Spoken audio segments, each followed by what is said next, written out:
And I just think the world of someone who has taken his own personal experience and used it to sensitize those in law enforcement, just in the same ways that Senator Franken spoken about. So let's give a great round of applause for Paton Blau and all the good work that he's done. Now, you might ask the question, we can't just release dangerous medical criminals onto the streets, right? That's exactly what we do every day. Only they're a lot more screwed up when they come out than when they went in. Like Al Franken said, jail, and I know firsthand, is no place for mental health recovery. So I was arrested 6 times between 2005 and 2008 in a paranoid, delusional state of mind. I remember believing that the police were there to kill me, not help me. I wanted police and jail guards to understand the reality of the delusions that had gone through my mind during my temporary psychotic states. 3 of those 6 arrests went relatively well, if you call being arrested well, but no violence. But the problem was my 2 felonies came within days after I was incarcerated. The only 2 felonies I have in the United States. From the jail's not understanding. That's a piece of this too.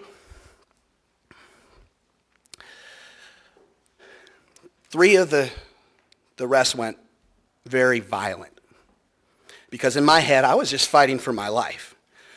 What made the difference was experienced officers that, when faced with this complicated and difficult challenge, knew how to connect and work with me to de-escalate the situation.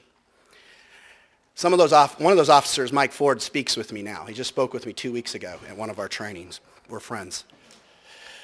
I believe some officers have the natural ability just kind of in their DNA. Some don't. I don't blame either of them. People listen to what NAMI had, and I actually got started sharing my story and role-playing during the 40-hour CIT training classes with local police.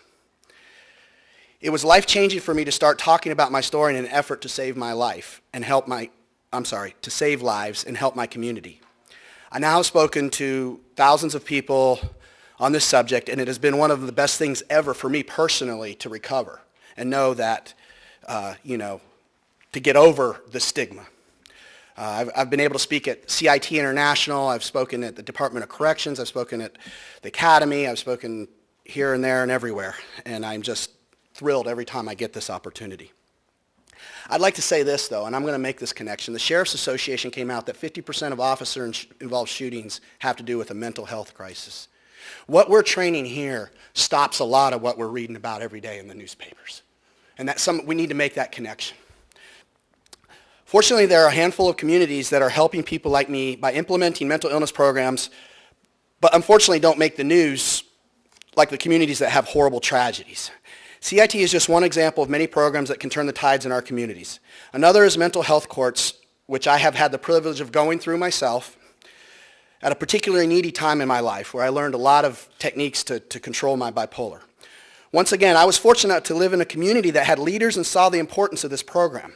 Although grant funding ran out years ago for the 3 courts that we have in South Carolina, we actually need 46. We have 46 counties, not 3. So I threw out some vision for expanding this program throughout the state.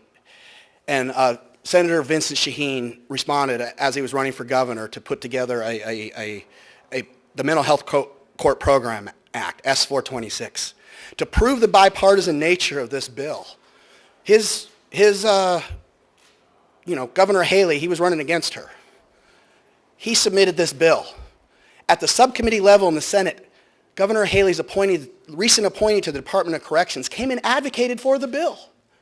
It's soon to pass the House and onto the governor's desk. So this is something that is totally bipartisan. If you look at the co-sponsors in any of the bills out there, it's very bipartisan.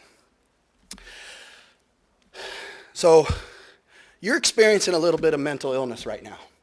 This is what we call a trigger, this environment for me. This is racing thoughts, pressured speech are flowing from me as I speak. I'm here to tell you that the number one the people that I represent today are the men and women that are living behind bars today. I should be dead. God has preserved my life for a reason. The men and women that are in hospitals today, the men and women that are on their couch today, we do need to fight the stigma, and we need to fight the shame.